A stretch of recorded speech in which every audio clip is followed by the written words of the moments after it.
This episode of Nicknames Movies is brought to you by Axolotls? Exalt... hang on. Axolotl. Those things.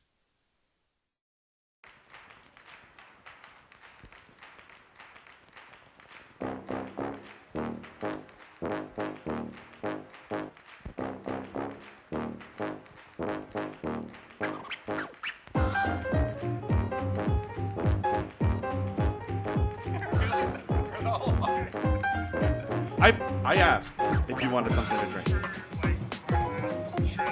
You're gonna get cotton mouth. I haven't gotten it so far. Just fill the cap every time. Greatness. Hello, everyone, and welcome to Nicknames Movies, the podcast where Nick, that is me, names movies. And today, I have a special guest, Marshall Westfall. How you doing, Marshall? I'm the special guest. You've been on the podcast before. What? That's still rude. I want to introduce you like, here's my special friend, Marshall. I would have And included there's you. Nick. It was gonna be right Are you after. saying I'm not special? No, you are special. Oh, well, thank you. I feel so loved here. Okay, well, I guess We should jealousy just is do a podcast of that. pretty.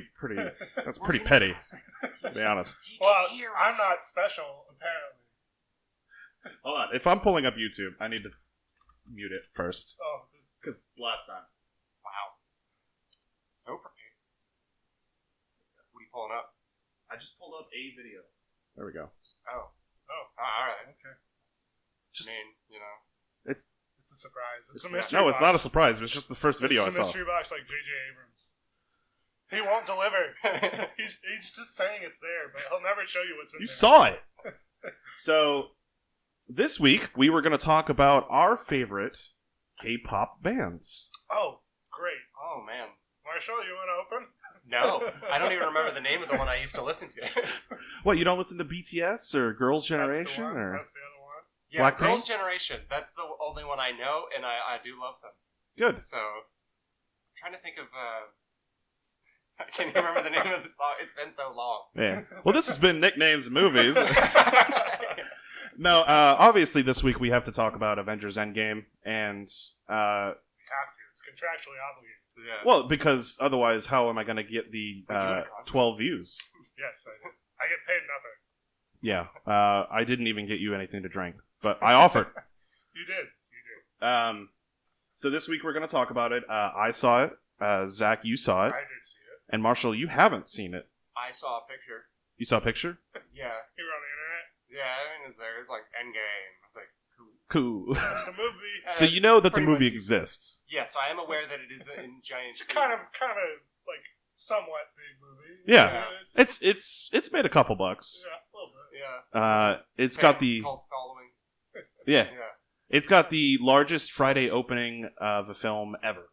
It looked like it would outsell, like, I mean, even remember when, like, Force Awakens came out, everyone was so excited for a new Star Wars movie, and, like, even that wasn't sold out to near the extent that this was. Well, Yeah. I mean, it was big. Force Awakens was Yeah, definitely for big sure. because it was what Endgame is in now Yeah. beforehand. So And Endgame it's the beat anticipation. out Force Awakens. Yeah, for sure. And just the build up over 10 years, and 21 films. This has been something that people like myself and like you, Zach, and like millions of other people have been waiting for a long time. This has never been done. Yeah, with the start of the original Hulk movie. Yeah. The best of 2003. Marvel Ang movies, Lee's Hulk was the start of the MCU. Yeah. Who's excited for Eric Bana to show back up?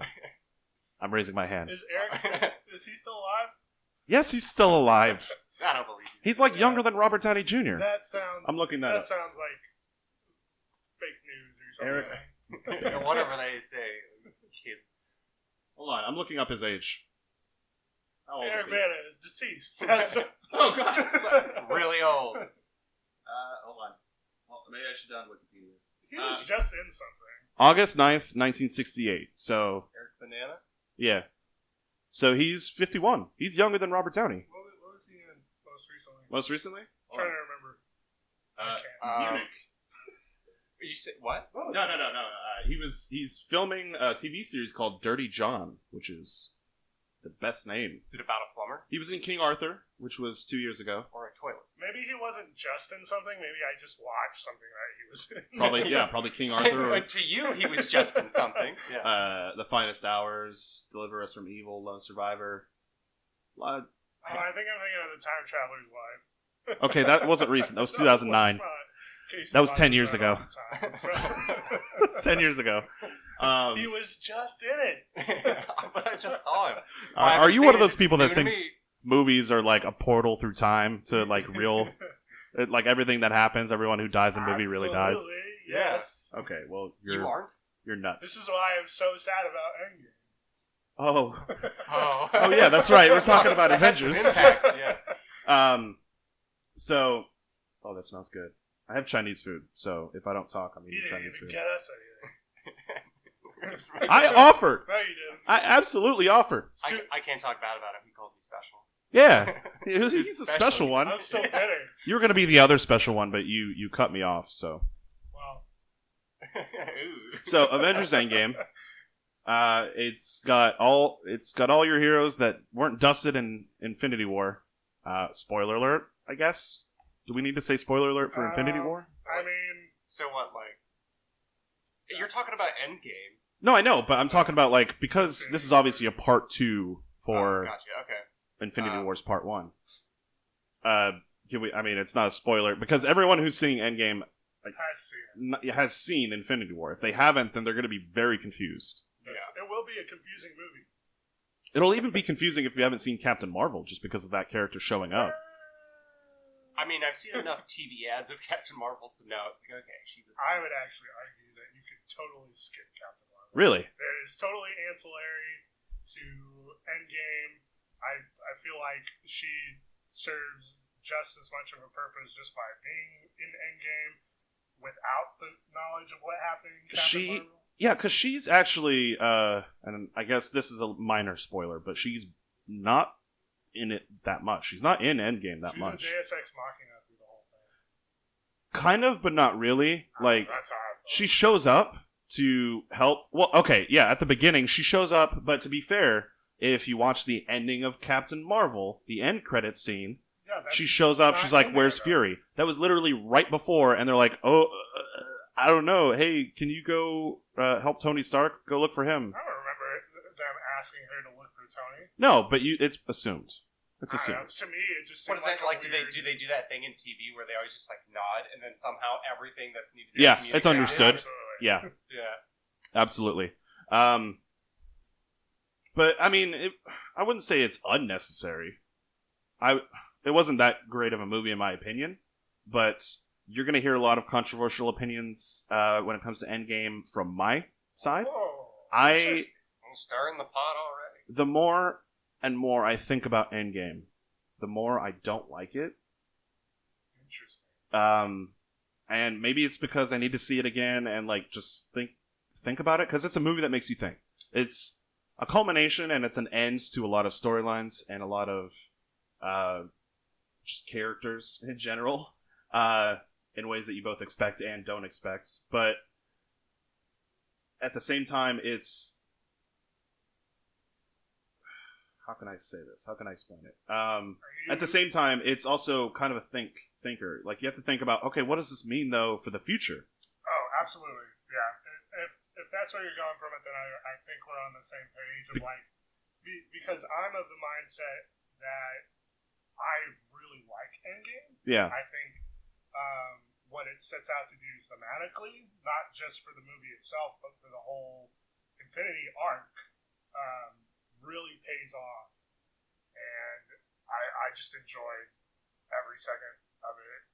Those 3 hours did not feel like 3 hours. They just flew by for me. That being said, it didn't go as fast for you? It didn't go as fast for me. The first half of the movie. Oh, I loved it. Well, I mean, okay, did the movie at least pass that taste test where, whenever you come out, you're like, I enjoyed that? Yeah. Yeah, no, Okay. I would recommend this movie if you're a fan of Marvel movies. But it definitely has its moments, especially towards the end, that are absolutely worth it. They've been worth it since Iron Man 1 in 2008. Yeah. But there are certain scenes, and I know you can agree with me on this. No one would ever disagree with me because I am right. There are certain scenes that are just, you can snip out like a couple seconds here and there. Like they just go on too long, like they stay on a character for too long, like it's just kind of awkward at certain points. Like some character to character scenes where they're talking about something. The Black Widow talking with Captain America after the time jump. Yeah, see, I did not have an issue with that. I actually liked all those incidental scenes. And frankly, that was more enjoyable to me than the big action payoff. Not that the big action payoff wasn't great, because that was amazing. But I liked having these little moments with these characters that I've invested so much of the last decade in. Yeah. Just being able to communicate, a couple more times. And I guess for my example, hindsight being 2020, realizing the end of the movie, this is something that I think fans, and a lot of them will see it more than once. Oh, absolutely, yeah. So, I mean, they're going to, just for some of the payoffs, but also for some of the character moments, knowing the story. And I'm dodging spoilers as best as I can. But I know Marshall's looking at me like, you're going to do it. Just run right into it. Just do it. We'll probably have a halfway mark after our general thoughts. And then yeah. I just wanted to get kind of a little bit of a summary about how we feel about it. I will say, I was initially agreeing with you on the point that I'm not really sure where they go from here. Yeah. It's. Did this feel like the end of the MCU yes. for the most part? Yes. Yeah, kind of. You can actually not see any more Marvel movies after this. I mean, they'll definitely make them. Yeah. They already have some set up. Yeah, apparently Doctor Strange 2 is in pre-production right now. Doctor Strange 2 is, I don't know if it's confirmed, but it's been rumored 2021. Right. Black Panther 2, 2021. Spider-Man obviously is in a couple of months. Black Widow is rumored, but those are pretty strong rumors. For next year? David Harbour from Stranger Things going on. Yeah, because I heard that they were in pre-production for it, like they're trying to figure out what to do with it. I think they're in the process. I think supposedly they've written the script. Yeah. You're halfway there. Like the beginning. Yeah. So it sounds like they might, instead of doing like all the Avengers, big teen buddy movies, they're kind of going back to the original formula of just like, it's about this character. Yeah, origins and stuff like that. Yeah, singular. And the Eternals, we didn't say. Yeah, was that confirmed? That's confirmed. Because Angelina Jolie and Kumail Nanjiani are confirmed. Or not confirmed, but it's strong rumors. Yeah. And then they have a bunch of Disney Plus shows set up. That's where all of the characters are. A lot of the characters that people have been watching over the past couple of years, they're going to TV shows like WandaVision, Loki, Sam and Winter Soldier, or Falcon and Winter Soldier. Falcon and Winter Soldier, thank you. And then I think that's it. For now. And who knows if they're still going to wait for the Marvel TV shows on Netflix. Well, and I think the thing that I'm most concerned about is Guardians 3. Yeah. Because I don't remember seeing them say whether or not Gunn finished his script with Endgame in mind. I feel like they would have had the script done before he was fired. Like they had already filmed. I know that they had it done before he was fired, but they did have reshoots supposedly for Endgame after he was fired. I think so. I'm worried, and again, trying to stay at this point away from spoiler territory. But based on the way the Guardians are left at the end of Endgame, I don't want it to come out that as much as I loved Endgame, Guardians, that series, is my favorite of the MCU. So when something is kind of weird about how they're done in Endgame and how they're left, that makes me nervous. Yeah. Because I want this trilogy that Gunn had planned out to be what he envisioned, and I don't want it to have been altered for Endgame. Well, I think, and again, not spoiling anything, but it's just the one character that they have to kind of... Right. Well, and like if they're devoting the time for that one character, was that there originally? Yeah. That's a big question. I think that it's all about time-wise, and obviously we weren't on the set for any of those films, but... Marshall might have been Yeah, I was there. For this one character. Who is it? So, I think we're getting pretty close to just doing straight up spoilers for this. Do you have anything else you wanted to say about it, or? Real quick, I want to just ask, what was your lead-up plan for Endgame? Did you go through all of? I didn't watch all of the movies. I had just gotten off work, and I had just enough time before my showtime of the movie to watch Infinity War. So all I did was watch Infinity War before it. But I'm nuts when it comes to remembering movies. I can remember them shot for shot all the way through. I'm pretty similar. So Marshall, I know you were just telling me that you kind of did like a retrospective of some of them. Yeah, I went through and kind of saw like a bunch of reviews of kind of the whole MCU, just kind of get like a refresher of like, you know, the good ones and the not so good ones. And then I had seen Thor: The Dark World. well, and, it's relevant. Well, both Thor movies of 1 and 2. Oh god, trash heaps.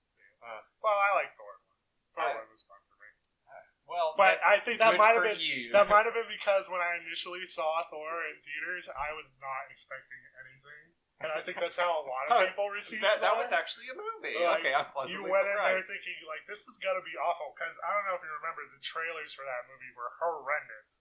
That was some of the worst trailer work I've ever seen come out of Marvel Studios. But the movie actually ended up, I think, being okay. Whereas The Dark World, I did not enjoy. I don't know. That was a boring as fuck movie. As soon as I saw Ragnarok, I completely forgot about the other two Thor movies. That's like that might as well have been his intro for me. I'm like, this movie is sublime. Look at him. Oh, he's wonderful. I actually just read an interview with Chris Hemsworth recently about how after The Dark World, he was just kind of like exhausted with Thor. Who was? Yeah, Chris Hemsworth. Chris Hemsworth? Yeah. He didn't really know what else to do with the character, and he didn't really like playing him anymore. So he was really stoked when Taika Waititi came in and took the reins on Ragnarok and just switched the character around. He's like, man, I love it. You know, I love coming in and playing like this. So. Well, because he brought that like the Guardians of the Galaxy feel to it, like that weird sci-fi thing that they did, and he brought it into Ragnarok. He made the character more relatable with all the other characters. Which I really liked, especially the dynamic that he had that whole movie with Hulk. Yeah, absolutely. Was really good. It was really smart too. They're definitely like buddy. Like out of all the Avengers, like I feel like they would have the most in common. Oh yeah. Oh, you're a big strong brute. Me too. Plus Korg and Meek, right? Yeah. That was, and by the way, that was Taika Waititi who played Korg. And that that was probably my favorite scene in Endgame. Was that scene? Yeah, that was a great scene. So you're looking forward to the movie, but you don't mind us spoiling it, Marshall? No, not really. Yeah, you go ahead. Okay. And just real quick to finish out my planning. Yeah, for, go ahead. Endgame was initially just to do Infinity War. I actually didn't plan on watching anything other than that. But after the wife and I watched Infinity War, she was like, you know, I feel like I need to go back and watch some of the other ones. Nice.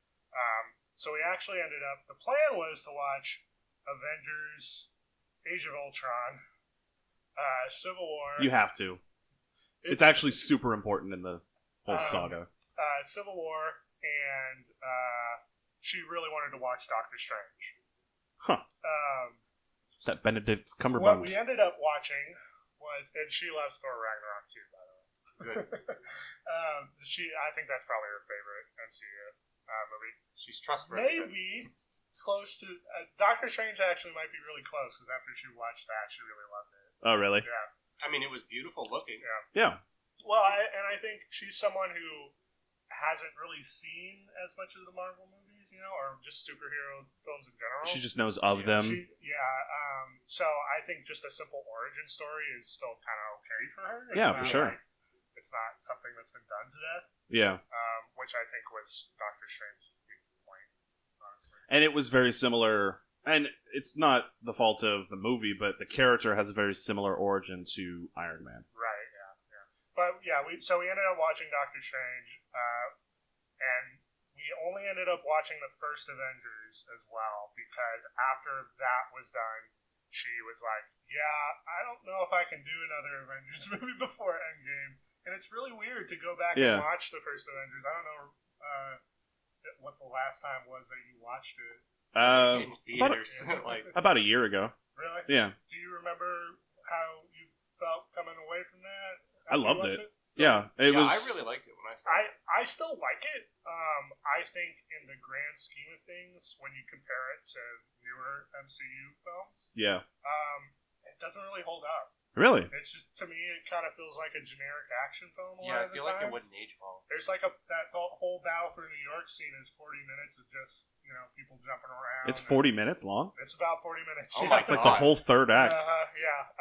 Maybe that's why people loved it so much. Is Yeah. like that's what we want. It was all the Avengers working together. They were jumping and shooting things. And that kind of goes back to what I was saying before with Endgame. I just love these character interactions Right. and these like slow moments to have with these characters. And I think just the way that the MCU formula is now is so vastly different to what it was when it started. Well, that makes sense. I'm not saying I don't like Avengers anymore. Yeah. My wife certainly did not. But it has aged, I think, and it's a little. It's bound to happen whenever you do 21 films of anything. Yeah. Into one arc and over almost a decade of making films. And trying to decide what's actually relevant, and what's important. I think really Endgame is just a testament to how much that long-term plan has paid off for them. Especially the final. The final act. scene. Yeah. Or not the scene, not the final scene per se, but yeah, the final act, the final moment of the big battle. Yeah. It's such a great payoff for anyone who saw Iron Man. Yeah. Or Incredible Hulk, even. Yeah. Not the Ed Norton one, or Captain America, just any of the Phase 1 movies. Yeah. Iron Man 2 was technically Phase 1, Iron Man 1 was pre-MCU. But here's the thing, and I don't blame the movie, and I don't blame me. I'm not at fault. I'm never at fault. Of course. That was a joke. Never has a blame. That was a total joke. I'm absolutely at fault. That's why you two are sharing a mic. We're like Elton John and Kiki Dunn. Yeah, we're doing a little duet. You know where I love you. I mean, I never knew that. I mean, it's good to hear, though. It's good. It's good to hear. Everybody likes to hear that. I'd pay to see that. I'd pay to listen to that. Just like back and forth, like you try to start to sing a song, and then you're like, I mean, I guess. You don't know the lyrics, you just think he's saying what he's feeling. Come on, dude. Oh, man. But I don't think it's the fault of the movie, and I don't think it's the fault of, I guess, the previous films before it. When I went to go see it, I saw it Thursday night, right? I thought, all right, it's going to be packed. It's going to have all the super fans in there. When I went to the movie theater, nearly, like, out of all the 20 screens, it was like 18 of the screens were Avengers Endgame, which makes sense. That was similar to mine. Because it's 3 hours, and they want to have, like, a 15-minute interval in between each one. Yeah. But when I went to go see it, I went to my theater, and it was a little bit smaller than the average theater. But most of the seats weren't filled. It wasn't super filled, and a lot of the people in that screening weren't reacting what I kind of wanted a fan reaction to be. Yeah, you wanted a community-driven event. Right. Because it's such a large thing. Yeah. A lot of people were excited for it. I thought, like, I would be getting, like, oh, yeah! But, I mean, the funny moments, people laughed. Yeah. But for, like, when the final battle happens, it was just like, oh, cool. Like, that you hear that three... is so wild, because my experience was so vastly the other way. It was just like, oh, yeah! It was what you're expecting. Maybe you're just around a lot of really chill people. I know. They were all the high crowd. All the theater, excuse me, all the screens. The screens were sold out when we went, and they had like 12 or 13 auditoriums with Endgame in it, and I don't know about the other 12, but the one I was in was like off the wall, like cheering and. I want that. I'm probably going to see it later tonight, just so I can get another packed theater. People who are excited for it. Yeah. I just hope I don't buy a ticket for a showing where everyone in the theater has already seen it as well. I mean, like, to the point where these incidental characters, like, from other movies, are showing up. And I'm just going to drop this very minor spoiler. We're this close to doing it anyway. The ancient one from Doctor Strange, she shows up. Yeah. And that got the reaction of, like, oh. Yeah, because like this. Because in Doctor Strange, she dies. Okay. But seeing this character again, you're like, oh, that's right. Yeah. But it's such a secondary reaction, and I think that's kind of what you were getting at, that you were expecting. I wanted that, but I had the perfect movie experience where no one was being obnoxious. I wanted that. For Avengers, someone yell. Somebody have fun. Somebody be excited. All right, it's Iron Man. But you know what I mean. That was another kind of like it brought down the experience just a little bit. But like I enjoyed the movie still. I was also making sure I wasn't drinking too much soda or eating too much popcorn.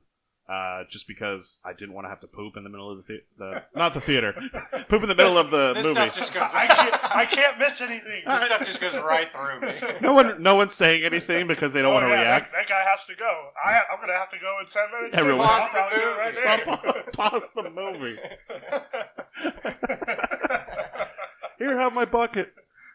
But yeah, I mean that's kind of a good general summary. We did a couple of small spoilers, a couple of like hints at what happens in the movie, but we might as well talk about like just out in the open, what we felt about the movie in general, how certain scenes affected us, and character deaths because they happen. They do, and the setup and the future basically of the MCU. And how people are saying Phase 4 is the next phase, but I don't think there's any more phases, in my opinion. But let's just kind of dive into it. Let's tell me the scene that shocked you the most. Shock. Let me think. Did you ever in the movie go, oh damn, oh shit? I feel like there was, but it was probably just the beginning when they tracked down Thanos for the first time. Oh, and yeah. So they decide we're going to go find Thanos. We saw that he used the Infinity Stones again. Yeah, so they track the power source. Let's track that power source and deal with him. Yeah. And they end up chopping his head off. Oh, wow. Yeah, it was pretty brutal. Before the title card even shows up is how this starts. I had a feeling whenever, like, about a week out from the movie, I knew that they were going to basically take care of Thanos at the beginning. Yeah. I knew that there had already been rumors that time travel was involved and that there's going to be some alternate reality type stuff. But I didn't think it would be before the title card. Yeah, that was crazy. Actually, it wasn't before the title card because he says, "Let's get this son of a bitch," and then title card, and then they show up like a couple seconds later. But it was like at the beginning, the first 30 minutes. Yeah, and credits roll. I mean, that's it. A lot of people were ostensibly, kinda. That would be the end of Infinity War. They essentially wanted to, and that when they were because they filmed both films at the same time. They were going to do it like that, and have the beginning of this movie be the aftermath. After they chop off his head and end the movie. But they wanted to leave fans wanting more. They wanted to like have questions like, oh, what happens after the snap? So that's why they did it that way. Mm-hmm. But I love Thor's line too because people I aimed for the head. Yeah, I aimed for the head. And then essentially there's 5 years later shows up and we deal with how people are reacting to it. Which is not well. Yeah. Apparently Earth is still a thing. I assumed that if this happened in real life, in the real world, I feel like most countries would just cease to exist. So there was one bit when Steve is running the Grief Council group. Yeah, with the director, one of the directors. And it's stated that they're at a restaurant and there's servers. I was like, that's a weird one. Yeah. I don't know if I'd be able to keep my serving job after 50% of the Earth's population just vanished. Yeah, not just human population, but animals, like total ecosystems would probably cease to exist. I feel like they don't want to touch on that because that's not the main focus of the story. But they play a little fast and loose with quite a few things in terms of the snap and time travel and stuff. Yeah. But, if that's your grief with the movie and you're okay with a god who controls thunder, a talking raccoon. I think a lot of people. Robotics. Yeah. I don't know what to tell It's you. like, really, that's your problem here? Yeah, but the grief counseling part where the random cameo from one of the directors, Joe Russo, is talking about like he was at a restaurant and he meets his date, who's a guy. And by the way, this is a controversial thing that's coming up right now in social media. We're recording on Sunday, where people are like, "This is the first like actual LGBTQ representation in an MCU movie," and it's kind of just dismissed. And most people don't even know that that's the director. Yeah. And that it's just kind of thrown away. But it I don't know. People just try to find controversy. Let's move on. It was a very touching scene, and it's about this guy who's like, "Oh, yeah, I met my date, and then he cried after dinner, and I cried at dessert. cried at dessert." So I was just like, "Oh, that's sad." And Steve Rogers was like, "Oh, just do your best." Sad darn. place. Yeah. Like everybody's super depressed. Nobody's The world like, is enjoying life. dark and blue, apparently. Yeah. Nobody's cleaning up, I guess. But Yeah. why even bother? You But know, there's at still that point? servers. That's the anyway. Yeah. Anyway. You're nitpicking. So Captain America is dealing with people in grief groups, which is of course what Captain America would do. Black Widow. We don't have to do scene for scene, but scene by scene. but all the characters that are left on Earth, Black Widow is sending everyone out into the rest of the galaxy, I assume, to like, hey, help out Captain Marvel, because Captain Marvel was basically doing that while we were just on Earth, which was a big. I did you know, as much as I was kind of a little off of Captain Marvel in this movie, just because New haircut. Oh yeah, new haircut, which After is the great. time I'm jump. so glad that they did that. Because that haircut is awesome. She gets like her actual current day, like the short haircut. pixie cut. Oh, like kind of the somewhat tribal thing that she has going on. Yeah. You know, as much as I was kind of like not feeling her in a lot of scenes, just because it just kind of seemed like She seemed extra. Yeah. I did, however, like how distrusting and kind of annoyed everyone was with her. Yeah.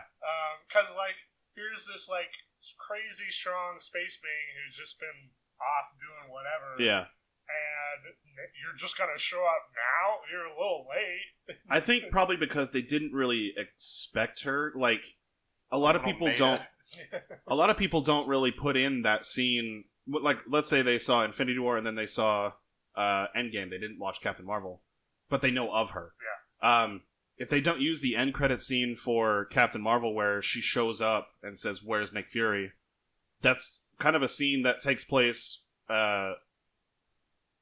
right before / during the beginning of the movie, where because when she brings back, by the way, she saves Tony and Tony's drifting in space and Nebula, and they're trapped in space for 3 weeks, almost going to die of hunger, starvation, oxygen, all that.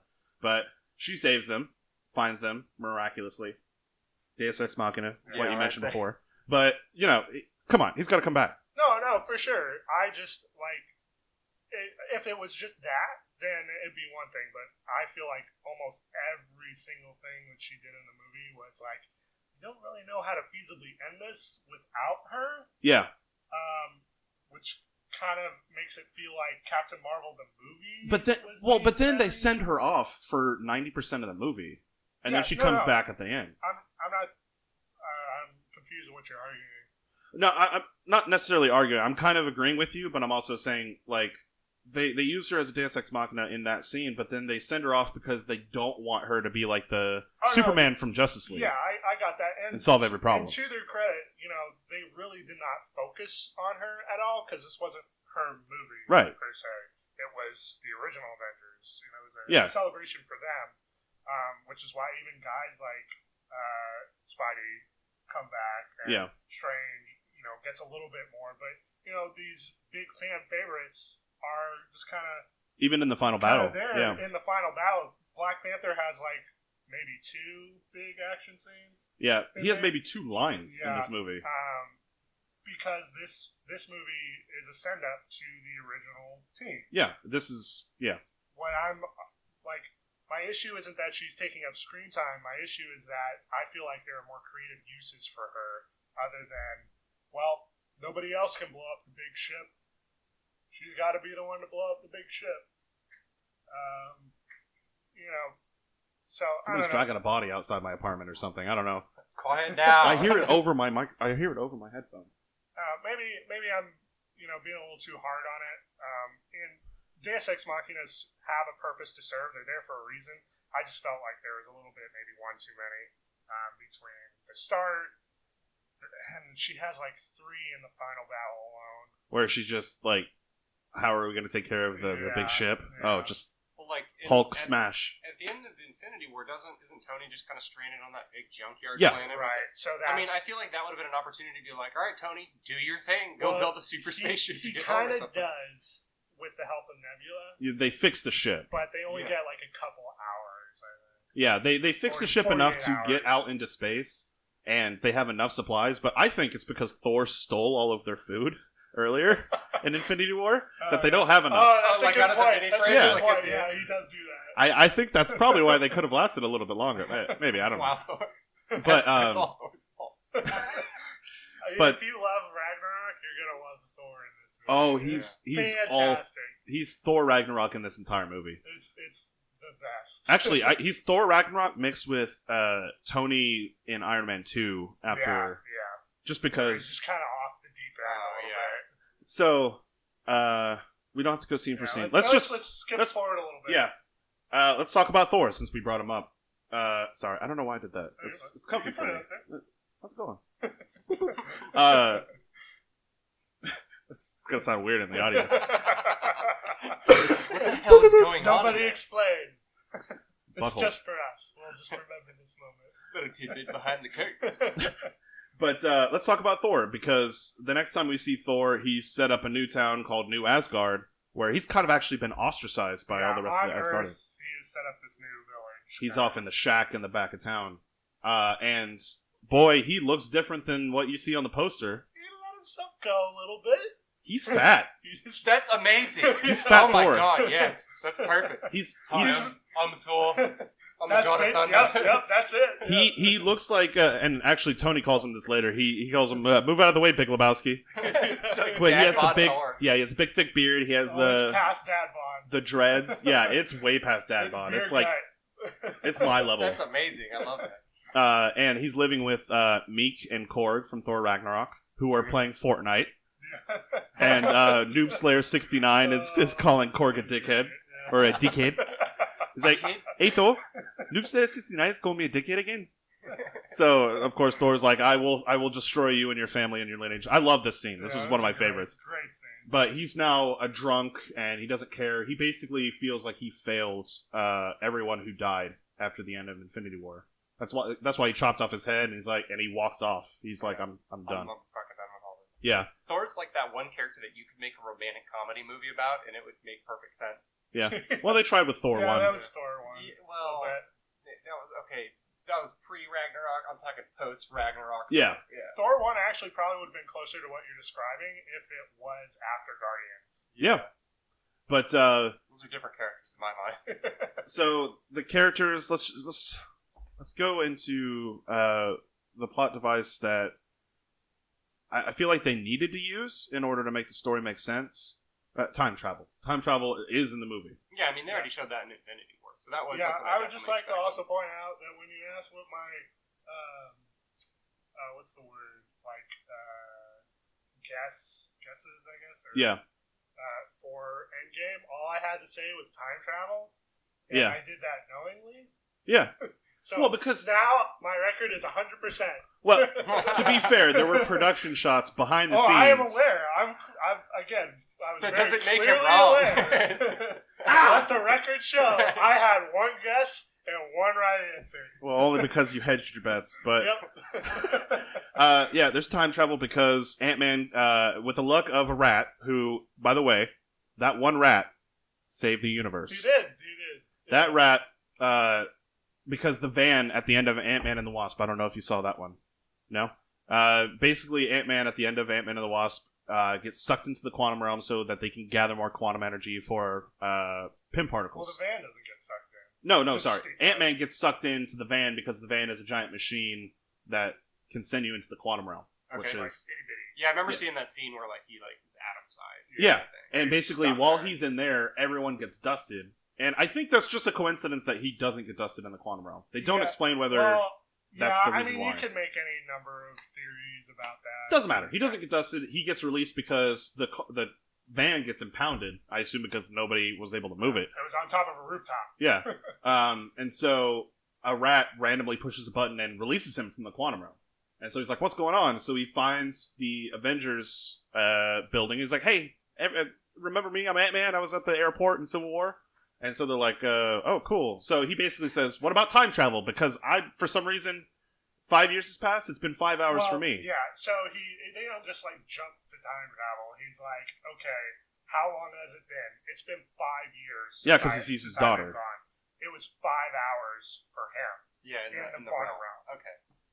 Was it Captain America that came up with the idea? Or no, it was Ant-Man. He came up with it, but it wasn't just like, I'm coming with time travel out of nowhere. You know, he makes the connection. I guess. I was moving a little bit too fast when I was explaining it. But he's like, let's perform a time heist. And so they're like, who can we talk to about this? Let's go to Tony Stark. Tony Stark is living with Gwyneth Paltrow and her goop. Tony Stark is living with Like Gwyneth Paltrow. Yes. Not Pepper Potts. Yeah. No. Gwyneth Paltrow. No, her He has and her a goop. child with Gwyneth Paltrow. Yes. And all of her makeup that doesn't help anybody. Ouch. And they've been living in a cabin and basically living Hawkeye's life. While Hawkeye, at the beginning of the film, by the way, his entire family gets dusted. And he's like super sad and angry. But Tony Stark, with Gwyneth Paltrow, of Shakespeare in Love fan, they have a kid. And I can't remember the name of the kid. Morgan? I think it was Morgan. Morgan. But they have a kid, and like they just want to live their life. They're done. They moved on. Yeah. But Ant-Man and Captain America and Scarlett They'll Johansson approach him and be like, hey, we have this plan. Yeah. Can we do it? And he's So like, nah, I'm really good here, man. I got my family. I'm just going to keep this copacetic. is Stark like in like a log cabin in the woods? Yes. He's chopping wood. No, Not chopping that wood. Like for firewood. It's And they're a like, very- we need you back for this final mission. Like I told you, I wouldn't do it again. It's about as log Essentially. cabiny as Tony Stark will get, Yeah. and that he has a huge fucking hologram table in the Yeah. middle of his living Yeah. room. Yeah. Of course, yeah. And he's doing algorithms and stuff. He's got the Tony Stark necessities. Yeah. But he says no. Then they're like, to hell, we'll do it with Bruce Banner. So Bruce Banner, they meet up with him. He's Professor Hulk. He's a smaller version of the Hulk with glasses. And sure, he's He's hulked out, but he's he like, can have he's a like Beast conversation. and X-Men, basically. yeah, but green Yeah. and everything. And he He's dabs. taking pictures with at kids one point. and dabbing. Oh my god. Yeah, there's a really long, and the joke was funny for a total of 10 seconds, and then it lasts a The one minute. with Ant-Man. Yeah, where he's like, he takes a picture with some kids, and Ant-Man's like, hey, you remember me? I'm Ant-Man. You want to take a picture with me? And they're like, who's Ant-Man? I actually love that bit. I'm glad it went on as long as it And did. they're like, no, take a picture. He's like, I don't want the picture anymore. Nobody wants a picture with Ant-Man. Yeah. So, and Oh. that goes on for a bit, and they're like, okay, we could try to do it. And so they set up a sort of like time machine sequence where they can shoot him with a laser and send him back in time. But It's time travel stuff. yeah, but Ant-Man comes back as an old man and a baby and as a kid. Wait, Ant-Man is an old man and a baby? Yeah, when they're- simultaneously? No, not He's an old simultaneously. baby? No, When they're no, sending no. him into the quantum realm, they're getting the equation wrong. So when he's coming back to present time, his body is actually traveling through time, but he himself is not traveling through time. That Yeah. sounds kind of weird, Oh, but and Tony Stark shows up. He's like, "You're doing it wrong." It's Kinda literally, got excited about the whole old baby thing. yeah. I mean, he pees his pants. He There's does pee his that. pants. He's like, "Was that old me or baby me, or was it just me?"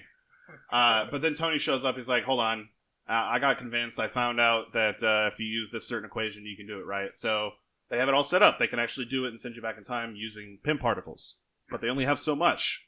So they find a plan, and they're like, "All right, we need to get the Infinity Stones, snap everybody back to existence." So that's the whole time heist thing. And then they have like kind of a montage of sorts of them like trying to figure out what the best time to go to is to gather all of these Infinity Stones. And Yeah, heist movie wouldn't be good without it. Yeah. Yeah. So that's basically what they do, and blah blah blah. They do time travel. They mess up the They mess up. They actually set up their rules in the movie. They set up their own rules for time travel, and the Ancient One will come into play later, where she explains why that's all wrong. Right. But then, what the Ancient One describes ends up being all. This is where I'm going to get angry and describe plot holes. What she says is actually wrong, and what Bruce Banner was originally thinking was correct. And so time paradoxes happen, and you get multiple people in the same timeline. Well, and then people you get the multiverse from it. Yeah. So have you ever watched a time travel movie where everything totally made sense? Don't say Primer, because it doesn't make sense. I watched Primer once, and I don't even. And you wanted to blow your brains out, right? Because I it's was so like, boring. What the hell am I watching? Yeah, that's the one where like the college students make the whole thing. Yeah. No, I haven't. Because it always has a plot hole that doesn't make sense, Yeah, or you for have sure. characters seeing. I mean, except for Terminator, that thing is It's solid. solid. Ironclad. Yeah. No pun intended. But they actually even reference all the time travel movies where time paradoxes would happen if they see each other, like Back to the Future 2 and all that. Terminator. But they say that, but then they create time paradoxes and things happen to where characters come back, like Gamora. Yeah. Because they travel back to 2014 to get certain stones, and then Thanos from 2014 finds out what they're doing, and they're like, because they could see through Nebula's robot eye, all of her memories from 2023, because it's 5 years later. It's 5.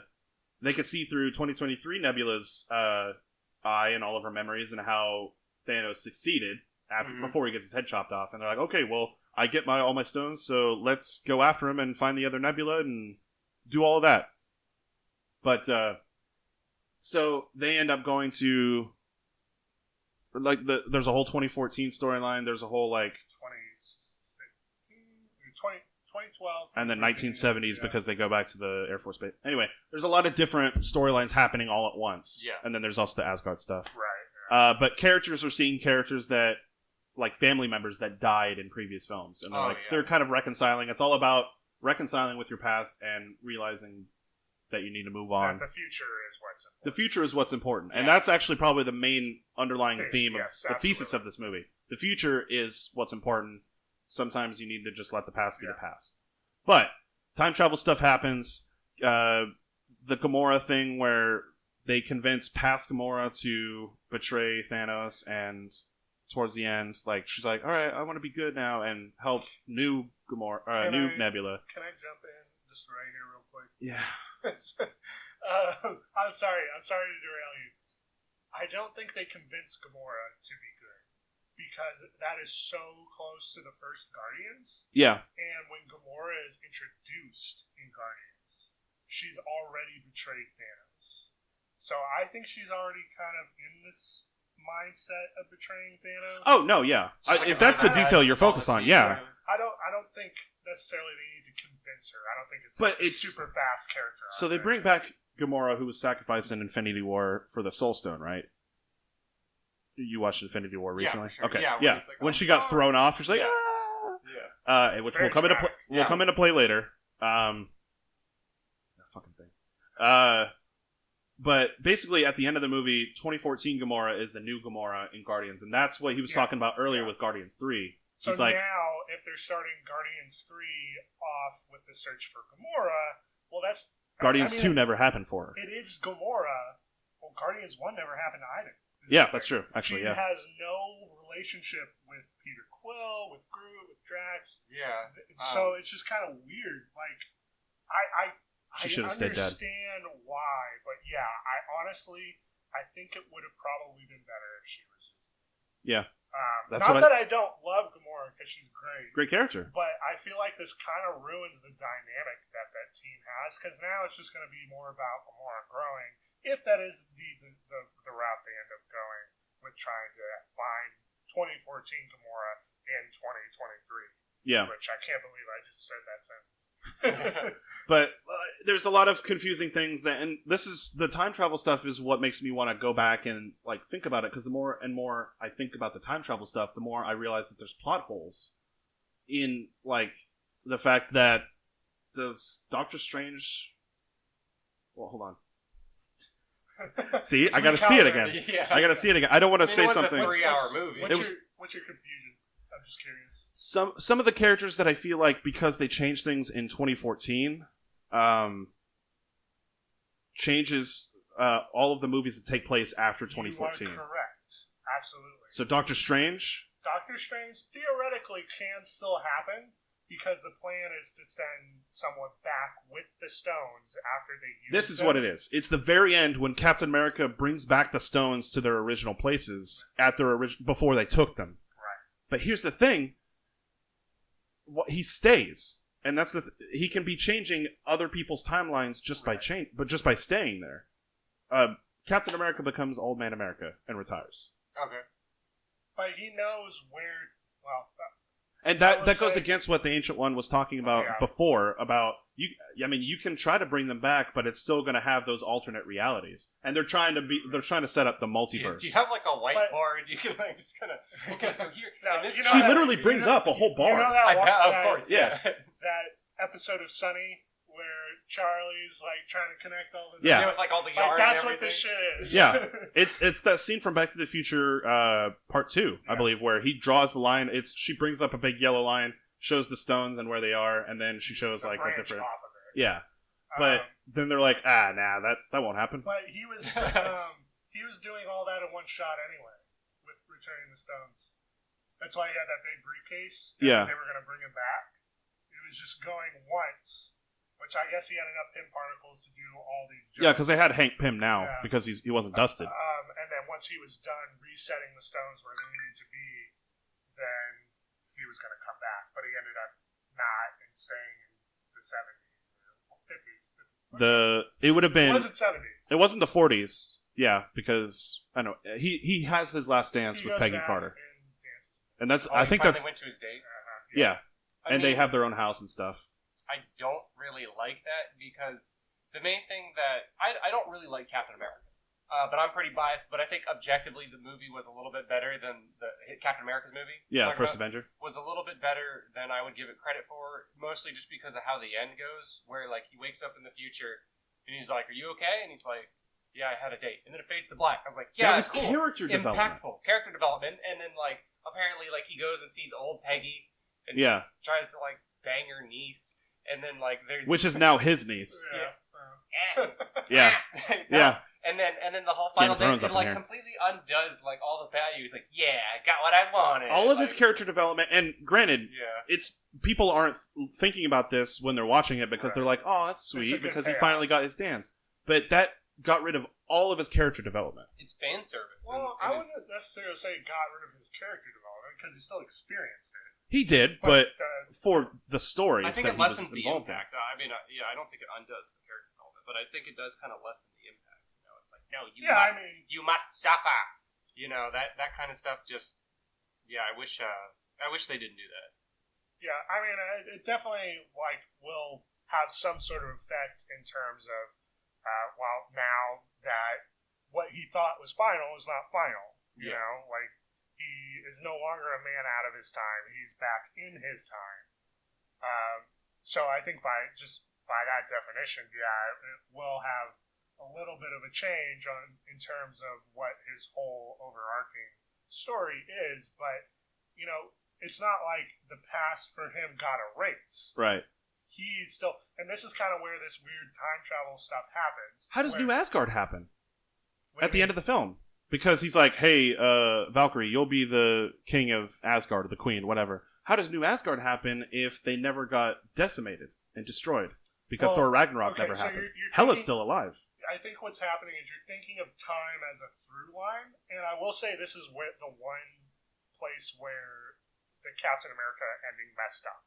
Because if it's supposed to work the way that they explain, he should not be showing up on that bench. Yeah.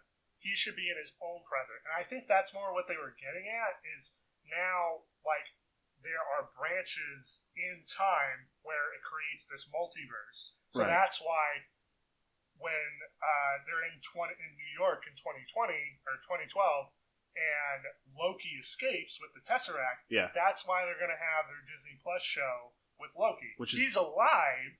Loki is alive, but it's not the Loki that has grown through all the other movies. He's not the one that experienced Thor Ragnarok. And he doesn't keep the so that space timeline is not the one that's going to go into the timeline of Endgame. That's just going to be a separate multiverse timeline. It's kind of like how they have like Earth 22 or whatever in DC as well. Yeah. I don't even remember all the numbers. But that'll be a timeline. The timeline for theoretically when Captain America goes back, that should have been a separate timeline. He definitely shouldn't have appeared on that bench. I get why they did it. Yeah. He ends up passing his shield off to Falcon, and he's going to be the new Captain America. And Bucky's like, just nods. Yeah. And because they knew it was going to happen. They wanted the payoff was what the issue is, and I think there's definitely value in that. Thematically, I think it makes sense. However, it's when you start kind of mixing all of your time travel already is kind of confusing and kind of a butt to deal with in movies. Yeah. And it's when you really it's when you don't explain more or don't put more in there needs to be that it starts to kind of unravel it, or it doesn't unravel itself. The less you say about it, the better. Because then people are just going to be like, oh, well, you can explain it this way. And maybe it's just because I'm overanalyzing it, but I'd like to think of a story from beginning to end as making sense from beginning to end. Yeah. You're frustrated with comics. Yes. And I should have realized that this was a comic book movie. Yeah. But to be fair, they hadn't done anything like this in any of the movies before. This is the most comic book it has ever been. Yeah. And that's a good lead into what I wanted to talk about. Let's just talk about the final battle and how cool that was. Oh, that was amazing. That's worth the price of admission, and granted I got my ticket for free because I'm signed up for Cinemark Movie Club. Talk about it. I will. I just did. In fact, I got my ticket for Detective Pikachu for free. And I realized that I probably should have gotten it for John Wick 3, but I got it for Detective Pikachu. That's kind of a gamble either way. Did you see John Wick 2? Not to derail, but I saw it. Yeah, I loved it. It knew what it was. Yeah. I liked it, but it knew what it was. It's Keanu Reeves being an action star. That's all I want. Yeah. It's fun. Just have fun with it. It's not Avengers Endgame. Here's how you can justify it. John Wick needs your money.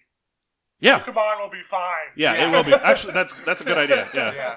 Fair enough. Pokemon will survive if Detective Pikachu fails. It will. Which it will. I don't know, man. I don't know. No, I'm saying it will succeed. Oh, okay. I was on you before you finished. Yeah. No. So I'll see that, and I have no kids. I have no reason to see a Pokemon movie, but why? I'm excited. Hey, you're a 90s kid. Yeah, that's why. That's yours. All those kids need to stay the fuck out. Go home, kids. This is mine. And the Sonic the Hedgehog movie, I don't want to see it, but you better not. I'm seeing that day one. I'm seeing that day motherfucking one. I can't wait. I actually hope the trailer is attached to Detective Pikachu. I hope that we have a shot with Sonic without shoes on. That's what I want.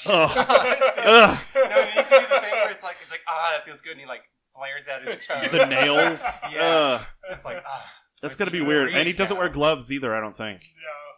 So he's got furry hands. He has white hands. A feral vampire monster. Yeah. He's very close to the werehog. From the Sonic. He's not as massive. It's just... But the final battle in Endgame, basically, Captain America? He's worthy. He is for worthy. Mjolnir. Oh, so good. I mean, that makes sense. He's the most noble character in all. Well, because in Avengers Endgame, or not Endgame, in Ultron, he barely moves it. Yeah, I saw that scene. I was like, that's dumb. He should be able to lift it. Yeah. Well, guess what? He does. Yeah, because when Thor goes to Asgard to get the reality juice from Natalie Portman's butthole, and Rocket helps him, but he gets distracted with his dead mom, who's now alive. And he's like, I'm super sad. She's like, don't be sad. It's like, okay. She's supposed to. I really hope those are actual. I'm super sad. That's pretty close. That's pretty close. But, yeah, Rocket's like, can you help me get this out of Natalie Portman's butthole? But he ends up doing that thing. Okay.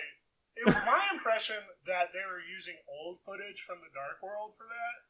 But then she shows up in the credits. So they used new footage. Did they really? Yeah. She showed up for a non-speaking role. That is shocking to me because I thought she abhorred anything to do with Marvel. She did, but I think when they told her, hey, can you show up for one day to, pretend to wake up and then walk away for one shot? Natalie's got to eat. They don't have to pay her for that. I don't know why she just signs up for any nerd shit anymore, man. man. She never enjoys it. She was fucking miserable on the prequels. Yeah, Granted, but everyone should have been miserable on the prequels. yeah, but it's a different conversation for a different day. just stick to your Black Swan. Those are great. Just stop coming around. She has a degree. She has a degree in Harvard. She speaks like 3 languages. She's too smart for all this. Yeah. Go away. Shouldn't you be like being science stuff? What are you doing, Natalie? I mean, I guess the paycheck's fine, but how much did Black Swan make? Not a lot. Yeah. Really? It didn't. But it was made for less. I'm sure she made. I'll look it off up. of it. I'll look it up. But the final battle. What'd you think of it? It was great. It was everything I wanted. Once the portals. I need to go tinkle my friend. Oh, okay. We'll pause. We'll pause. We'll pick up. Okay. We'll wait until you get back. I mean, you can talk it out. No. It's not like I'm that important. My ears need a rest. Yeah, they're a little hot. They're hot. Black Swan.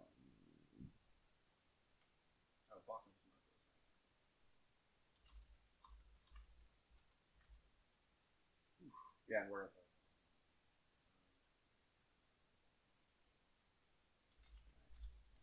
assume it did well enough. But...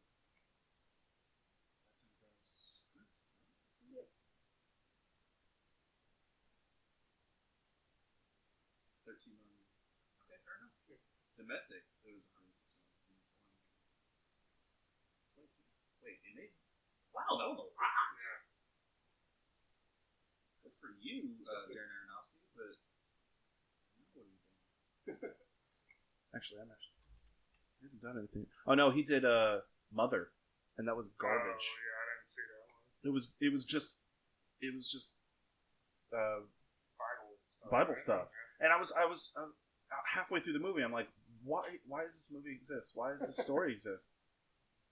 Oh, it's Bible stuff. Like she's Mother Earth and he's God. And seriously, hold on, I'm looking. Did you see that? Mother with Jennifer Lawrence. No, but I saw a trailer for it. That's the dude with He did Black Swan. And... No Country for Old Men or the murderer guy. Yeah. Javier Bardem. Yeah, that was God. He was like the husband. He was the husband. Look at that guy. He looks like such a prick. Not Danny Boyle. Darren Aronofsky. Fuck Danny Boyle and his magical scores. Oh, he did. Oh no, he's produced it. Yeah, he hasn't directed anything since Mother. Because he takes fucking forever to make his movies. If we're talking about other movies briefly, Baskin. Holy shit! What is that? I haven't heard of it. It is a Turkish horror movie, super high quality. The most horrifying, Jesus Christ, this conceptually and in some ways graphically worse than Human Centipede. Is it all flat? But it's actually a good movie. No, Baskin. B-A-S-K. Oh god, it's on. I don't even know. It's on Hulu. B-A-S-K-I-N. Oh, I have Hulu. Baskin Robbins. And it is. Oh my god. Body torture? A little bit, yeah. In some ways, it's a little bit less on that. It's more of just the concept and locate. It's like a Silent Hill movie. It has the Silent Hill style. They're going to another realm and it's actually kind of like hell and stuff, but it's a modern building, that kind of thing. Ooh, creepy. And it is. It's definitely worth a watch. Turkish. I'll have to check that out tonight. Yeah, it's a really good movie. I love the cinematography. It's really good. Fantasy horror. I'm in, man. It's so good, but it is Turkish. Oh my That's probably why I haven't heard of it. Yeah. I remember seeing a trailer for it on YouTube, and I was like, "What the fuck is this?" Let's round up Endgame real quick. Okay. Then we can talk about whatever. Just to continue. When the portals start opening up in the final battle, it's there's such swelling, and they do it at such a great pace too. It's not all at once. You have one. Yeah, it's and then a couple of characters, and then another one, and then another beat, and then 2 more, and then 30 more. And then my goosebumps moment when he says Avengers. Assemble. He yells Avengers, and then he's like, assemble. And everyone's like, ah! What did he say? What? I don't know. All I heard was Avengers. In the back. He just called. It's what he say. We're in the back. We can't hear. There's 20,000 what they call them, Buggy or what? Whoa. People from Black Panther. The other tribe or whatever? Just all the people who had died and that got dusted from Black Panther and everything. Yeah, what's the tribe called? There's like 7 tribes, though. I don't know. Well, I mean the whole army. Black Panther Army. All the people that fought in Infinity War. All the Wakandan people. Yeah. The Wakandan people. The Wakandan people. 3 white guys talk about Black Panther and all that stuff. Those troops show up. You get all of the people who work, not for, but are students of Doctor Strange. Yeah. And all of that. You get Pepper Potts in her rescue. She's got her Iron Man suit. They don't call her rescue, but that's the character. Okay. And then you get Valkyrie. You get everyone. You literally get every single person. Yeah. Except I didn't see Meek and Korg, but I assume Well, they're probably playing Fortnite, bro. Yeah, they're probably playing. Victor 69. Oh, Noob Stay at 69. He called me a dickhead again. But yeah, everybody shows up, and that was my goosebumps moment. I literally like looked around at me for a second, and no one went woo. Oh man, it was crazy when just the one guy coughed next to me, but I mean that was. You sound like you had the worst viewing experience ever. It was a small theater too. Like, the roar was just gradual. Yeah. When we were Like you hear, oh shit. Like, oh shit, oh shit. Oh. Well, nobody was like actually yelling. But, like, oh. Yeah. Like the quiet yelling. Yeah. But that was another thing that bothered me about the movie. I was like, why isn't everyone else going, oh shit? And the crowd goes wild. It sounds like you just saw it with a bunch of people who felt like they had to see it. Yeah. Well, I think I went to one of the. Was it just like a bunch of like really nerdy boyfriends and mostly girlfriends there? Just I saw an old lady in the front. She's there because she works somewhere where she knows they're going to talk about it. Yeah. Her grandson. She wants to be able to talk to her grandson. I haven't talked to my grandson in 20 years. This has to be the thing that works. Yeah. But I think I was in one of the runoff theaters. Hold on. Huh? What? We've got some audio issues.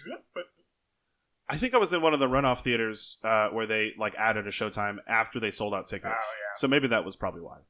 So I just probably need to see it again before everyone has seen it. Seen it and it's on their third time. That's why I got to see it Sunday today.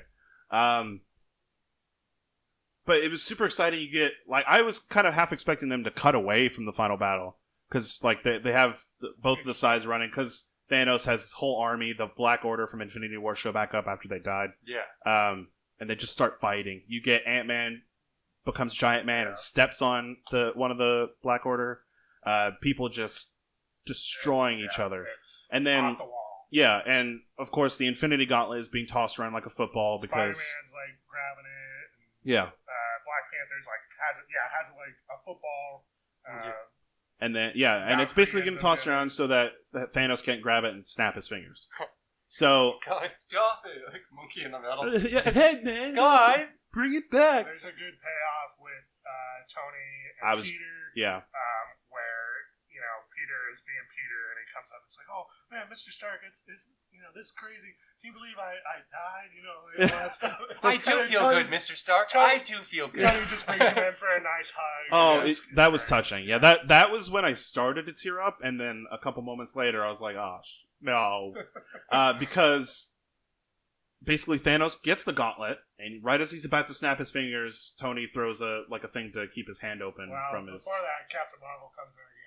Oh, and destroys the huge ship that he came in on. And she kind of like fights with Thanos a little bit. Oh yeah, he headbutts her, and she doesn't move at all. Yeah, she's overpowered, and I'm glad they only used her for just this little bit. And then because here's the thing, I think, just hear me out. I think if she used the gauntlet instead of Tony here in a sec, she would have survived. Oh, absolutely. But that wasn't an option. Yeah, at the time. Thanos ends up getting the Power Stone and just like that's using that on his own to blast her back. Yeah.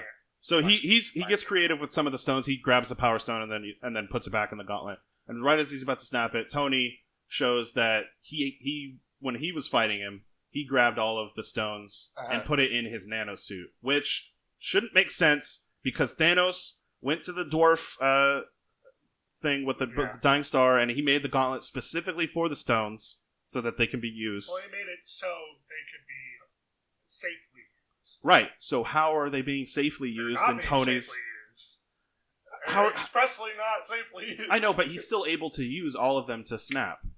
I will say, I don't really have a problem with that. What I do have a problem is there are times when people, like just normal people, have a stone in their hand. Yeah. And they're just like, yeah, what up? Yeah. This is because there was a whole thing in Guardians 1 where they couldn't hold it. He would evaporate. And I'm like, is it just the Power Stone or whatever it was? I think it may be just the Power Stone, but still. It's the Time Stone that's getting I'd have to rewatch Guardians to know if it's just because of that stone. Because they don't really have a problem with it with the Cosmic Cube, the Tesseract. But that's not.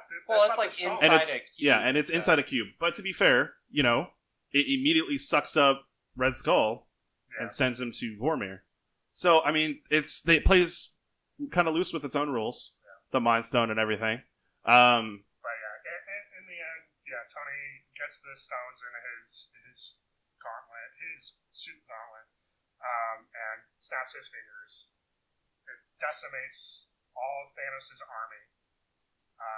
And this is after we actually skipped over the bit. We actually have used the stones already at this point to get everyone back into. And that was Hulk. Existence. Hulk basically put on a part of Tony's suit and snapped, and that's how everyone came back to come for the final battle. Okay.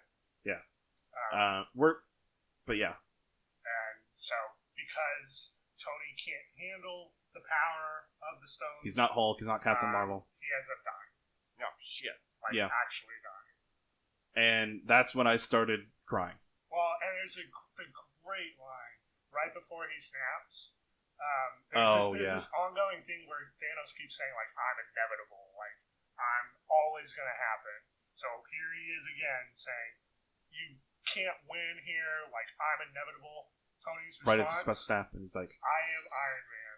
And then he snaps. So fucking good. I'm getting goosebumps right now, actually thinking about it. Like, what a very metal scene. Well, that's how it started, right? Yeah. Like, all of the MCU wouldn't be here if Iron Man 1 didn't succeed. And I actually kind of skirted around this earlier. I almost blew it before we got into this portion. When I was saying that, they tie it up with the rest of the Phase 1, which they do. Yeah. But this is specifically, the end of Iron Man 1. Thank you for getting us to here. There's a 21 movie arc that would never have happened if Iron Man wasn't as successful. I don't know if you guys remember, but superhero movies weren't really in vogue so much before Iron Man. Nope. Batman Begins? Yeah. Dark Knight? Was that before Iron Man? Yes, it was. Was it? 2005. Dark Knight was before Iron Man. No, 1. Dark Knight was 2008 with do you remember? People were kind of iffy on Batman. X-Men 2, People were kind of iffy on X-Men 3, and they weren't like Spider-Man. And they weren't like super financially viable. Now it's like this whole thing where people can't stop coming Well, because the average moviegoer could go see Iron Man and they could be like, "Oh, this is just a fun movie." Yeah. Whereas Spider-Man, you had to like kind of appreciate the jokes, and even then they were cheesy. Not really. They did an origin story every time they did it. Honestly, Iron Man could have been a brand new character, not existed in comic books before at all. And, yeah, it's because it was Iron Man. And nobody a lot of people didn't know who Iron Man was. B-tier guy. He was not... Iron Man was just that ketchup and mustard colored dude that you just like might have seen a picture of with the old like 60s outfit. Yeah. Anyway, it was a great line because that's how the first movie of the entire MCU ended on. So it was fun. And we spoiled a lot of it, but the I Love You 3000 thing after that got me again. Yeah. There's an ongoing thing between him and his daughter. Yeah. There's a little bit about that after he passes. He leaves like a hologram. Okay. A will kind of thing. But I highly recommend, even though we kind of spoiled it for you, Marshall, and for anybody who listens that didn't get all of the warnings, like, hey, we were going to spoil it, I highly recommend seeing it. Yeah. It's an experience. I would say the only thing you really spoiled was the whole Tony Stark thing. But Well, we skipped over one, too. Oh, yeah. So whenever they're... Let's go ahead and do it. Let's just do it. Let's spoil it all! So when they're getting all of the stones, the one stone they have trouble with, or Hawkeye and Black Widow go to Vormir where Thanos went with Gamora to get the Soul Stone. And they get told the same thing. They're like, hey, a soul for a soul. Someone has to die. Someone has to die between Hawkeye and Black Widow. So they each fight each other to kill themselves. They're like literally tackling each other as they're running at the cliff to see who will be a bigger hero. Yeah. It's actually I thought it was kind of like touching at first, and then I was like, this is kind of just a dick move. I was really actually stupid. I don't like that part. That seems of really dumb. Black Widow loses and dies. That was Or actually, wins? Or wins. Yeah, she ends up like catching Clint right as he's off of the cliff. After doing a sweet flip. And kind of switches places with them, so she ends up going. Yeah, and also that's fine. I really did not like Black Widow's character. And that's the thing. They couldn't do anything more with her character. Yeah, well, and my wife said, which is understandable, why they went this way. Hawkeye has a family. Yeah, at the beginning of the movie, they start the movie with Clint. 3 kids, all this other. This a large part of the movie is about his redemption arc. Yeah. Arc after falling from grace and getting his family back. So yeah, it does make sense. I don't like the way they did it. I felt like it was a really short-changed way to send off the character, even if she's going to have a especially because movie. she's having a movie confirmed for after this movie. Well, I think it's taking place in the past. Yeah. It is, but that's still going to be for some fans. They're going to be like, "Wait, what? Black Widow movie?" Yeah, I guess I don't know. I just feel like it's like, why would you? I honestly I don't know how else they could have done it. It might just be one of those scenarios where they did what they could. Thor could have thrown like a keg of beer over. Well, I kept thinking when there's a point where they keep looking at each other and they're like, yeah, I think we know what has to be done. Yeah, we do. Oh, I think we're talking about separate things. I thought they were just going to kick the Red Skull down the fucking mountain. Like, fuck you, buddy. It has to be someone you love, though. That's the thing. That's what he says. But is it just also he floats, so he's just like, okay. Well, like floating over the edge. Just like that was kind of a dick move. Wow, I invited you into my home, and you're kicking me off the mountain. I just imagine them pushing him off the cliff, and he just kind of like floats like right above I it. really don't feel comfortable with you being here right now. Can you leave? Yeah, get out. Just get out. You lost your chance, man. Yeah. That was lottery. No stone for you. She's permanent dead. They didn't bring her back. No funeral for her, which I assume they probably did off screen, but it was more about Tony at that point. They show his arc reactor after he dies, and then they show the proof that Tony has a heart from Iron Man 1. Well, it's made in Iron Man 1, but I think it's given to him in 2. Yes. Yeah. No, in 3 because he gets rid of all of it after the surgery. Or 2. It doesn't matter. I thought he had it. They show the first reactor that he put in his heart at the end of Iron Man, or in the middle of Iron Man 1. Yeah. And I can't remember where they show it. Do they show it at the funeral? Yeah, they're sending it off into the water. Yeah. Like a flower bouquet. Yeah. So it's like goodbye for me. Also, like almost everyone shows up to his funeral, including the kid from Iron Man 3. The small child who's now a teenager from 3. It's 5 years past. I get why he's there, but it was weird, man. I had to look up who he was. Yeah, I did too. I was like, who is that? Oh, the kid that he runs into that you're not sure if he actually knew who Iron Man was? Yeah. Who is, and everyone dismisses Iron Man 3. Like, that's literally the only tie to Iron Man 3 is this kid in the end at his funeral. It's such a weird scene in that movie. And then, like, IGN and so many different websites are like, who's this Who's kid? that Click kid? our link to Nobody find out. knows who that kid is. Because it's Ty Simpkin. It's actually the same actor who played him in Iron Man 3. Oh, yeah, I know that. But I don't make that connection. I don't remember a small child. I don't either. Yeah, because he barely helps him. Or what he would look like years later. Yeah. How would he know?